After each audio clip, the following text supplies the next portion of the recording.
ಸ್ನೇಹಿತರೆ, welcome back to my channel. ನಾನಿವತ್ತು ಚಿಕ್ಕ ಮಕ್ಕಳಿಗೆ ಕಫ ಹೇಗೆ ಕರಗಿಸೋದು, ಆಮೇಲೆ ಡೈಜೆಷನ್ ಬೇಗ ಯಾವ ಥರ ಆಗೋದು, ಅದಕ್ಕೆ ಏನು ಮಾಡಬೇಕು, ಏನು ಹೋಮ್ ರೆಮಿಡೀಸ್ ಏನು ಮಾಡ್ತೀನಿ ಅಂತ ನಾನಿವತ್ತು ತೋರಿಸ್ಕೊಡ್ಲಿಕ್ಕತ್ತೀನಿ. ವಿಡಿಯೋ ಕೊನೆ ತನಕ ನೋಡಿರಿ. ನನ್ನ ಫಸ್ಟ್ ಮಗಳಿಗೂ ಅದೇ ಟ್ರೈ ಮಾಡಿದ್ದೀನಿ. ಆಮೇಲೆ ಎರಡನೇ ಮಗಳು ಇವಾಗ ಆ ಪಾಪುಗೂ ನಾನು ಅದನ್ನೇ ಹಾಕ್ತೀನಿ. ಬೆಳಗ್ಗೆ ಎದ್ದ ತಕ್ಷಣ ಏನೇನು ಹಾಕ್ತೀನಿ, ಯಾವ ರೀತಿ ಹಾಕ್ತೀನಿ ಅಂತ ತೋರಿಸ್ಕೊಡ್ತಾ ಇದ್ದೀನಿ. ವಿಡಿಯೋ ಕೊನೆ ತನಕ ನೋಡಿರಿ. ಹೊಸದಾಗಿ ನನ್ನ ಚಾನಲ್ ನೋಡ್ತಾರೆ ದಯವಿಟ್ಟು ಸಬ್ಸ್ಕ್ರೈಬ್ ಮಾಡ್ಕೊಂಡು ನೋಡಿರಿ. ವಿಡಿಯೋ ಇಷ್ಟ ಆದರೆ ಲೈಕ್, ಶೇರ್, ಕಮೆಂಟ್ ಮಾಡೋದು ಮಾತ್ರ ಮರಿಬೇಡ್ರಿ. ಆಮೇಲೆ ನನ್ನ ಮಗಳಿಗೆ ಕಫ ಆಗಲಿ ಅದಾಗಲಿ ನಾವು ಆಗೋಕ್ಕಿಂತ ಮುಂಚೆನೇ ಹಾಕ್ತಿದ್ದೆ ಅವಾಗ ಆರಾಧ್ಯಾಗ.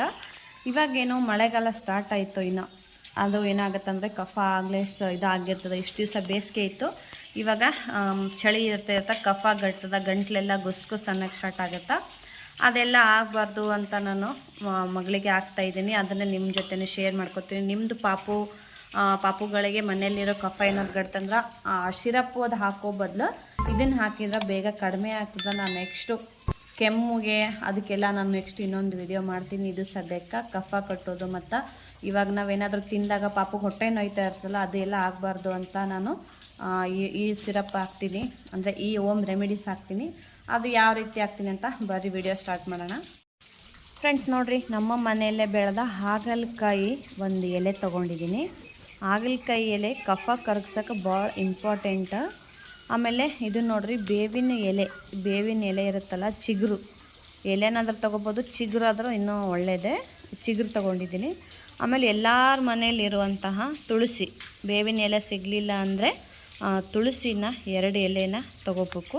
ಸ್ವಲ್ಪ ದೊಡ್ಡ ಮಕ್ಕಳಾದರೆ ಇನ್ನೂ ಸ್ವಲ್ಪ ಒಂದು 2 ಎಲೆ ಎಕ್ಸ್ಟ್ರಾ ತೊಗೊಂಡ್ರೂ ನಡೀತದೆ. ತುಳಸಿ ತೊಗೋಬೇಕು. ಇವಾಗ ನೋಡಿರಿ, ನಾವೇನೇನು ತೊಗೊಂಡಿರ್ತೀವಲ್ಲ, ಬೇವಿನ ಎಲೆ, ತುಳಸಿ ಎಲೆ ಮತ್ತು ಹಾಗಲಕಾಯಿ ಎಲೆ, ಇದನ್ನು ಏನು ಮಾಡ್ಬೇಕಂದ್ರೆ ಒಂದು ಬೊಟ್ಲಲ್ಲಿ ಹಾಕಿ ಸ್ವಚ್ಛ ತೊಳ್ಕೊಬೇಕು. ಆಲ್ಮೋಸ್ಟ್ ಸ್ವಚ್ಛನೇ ಇರ್ತದೆ, ಆದ್ರೂ ಒಂದು ಸಲ ತೊಳ್ಕೊಬೇಕು. ಯಾಕಂದ್ರೆ ಸಣ್ಣ ಹುಡುಗರಿಗೆ ಹಾಕ್ತಿರ್ತೀವಿ, ಹಾಗಾಗಿ ಕ್ಲೀನಾಗಿ ತೊಳ್ಕೊಂಡು ಇಟ್ಕೋಬೇಕು. ಚಿಕ್ಕ ಮಕ್ಕಳ ವಿಷಯದೊಳಗೆ ಆದಷ್ಟು ಕೇರ್ ತೊಗೊಳ್ಳೋದು ಒಳ್ಳೆಯದು. ಇವಾಗ ಎಲೆಗಳನ್ನ ತೊಳೆದು ಇಟ್ಕೊಂಡು, ಇದು ನೋಡಿರಿ ಏನಂತಂದ್ರೆ ಅಜ್ವಾನ ಗೊತ್ತಲ್ಲ, ಓಂಕಾಳು ಅಂತಾರಲ್ಲ, ಆ ಅಜ್ವಾನದ್ದು ಪುಡಿ ನಾನು ನಮ್ಮ ಮನೇಲಿ ಒಮ್ಮೆ ಮಾಡಿ ಇಟ್ಕೊಂಡ್ಬಿಡ್ತೀನಿ. ದಿನ ಇಷ್ಟು ಹಾಕ್ಲಿಕ್ಕೆ ಬೇಕಾಗ್ತದಲ್ಲ, ಹಾಗಾಗಿ ನಾನು ನೋಡಿರಿ 2 ಬಟ್ಟೆಗೆ ಆಗೋಷ್ಟು 2 ಸಲ ತೊಗೊಂಡು ಹಾಕಿನಿ. ಆಮೇಲೆ ಹಾಗಲಕಾಯಿ ಎಲೆನ ನಾನು ಒಂದು ಫುಲ್ ತೊಗೊಳ್ಳಿಲ್ಲ, ಅದರಲ್ಲಿ ಸ್ವಲ್ಪ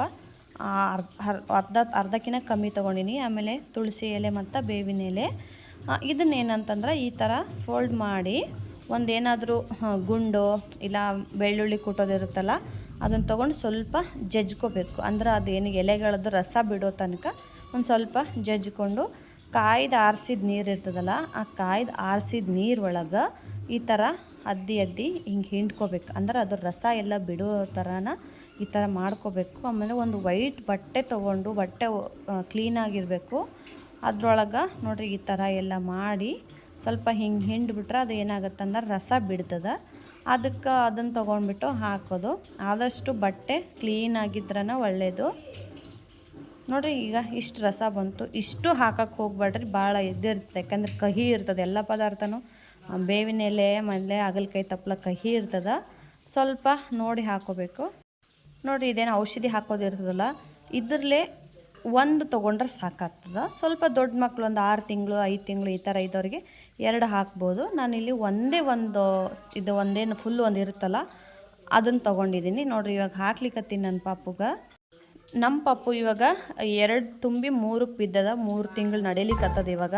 ನಾನು ಅದಕ್ಕೆ 1 ಫುಲ್ ಹಾಕ್ಲಿಕ್ಕತ್ತೀನಿ. ನಿಮ್ಮ ಮಕ್ಕಳು ಸ್ವಲ್ಪ ಚಿಕ್ಕ ಬಿದ್ವು ಅಂದ್ರೆ 1 ತಿಂಗಳು 2 ತಿಂಗಳಿದ್ದು ಅಂದ್ರೆ ಒಂದು ಅರ್ಧ ಹಾಕಿದರೆ ಸಾಕಾಗ್ತದೆ. ನಾನು ಇಲ್ಲಿ ನೋಡ್ರಿ 1 ಫುಲ್ ಹಾಕೀನಿ. ಸ್ವಲ್ಪ ಕಹಿ ಇರ್ತದಲ್ಲ, ಹಾಗಾಗಿ ಮುಖ ಇದು ಮಾಡ್ತಾವೆ, ಆದರೂ ಹಾಕಲೇಬೇಕಿದು ಒಳ್ಳೆಯದು. ಆ ವಿಡಿಯೋ ಇಷ್ಟ ಆಗೈತೆ ಅಂತ ಅನ್ಕೋತೀನಿ. ಇಷ್ಟ ಆಗಿದ್ರೆ ಲೈಕ್, ಶೇರ್, ಕಮೆಂಟ್ ಮಾಡಿರಿ. Thank you so much friends ಎಲ್ಲರಿಗೂ.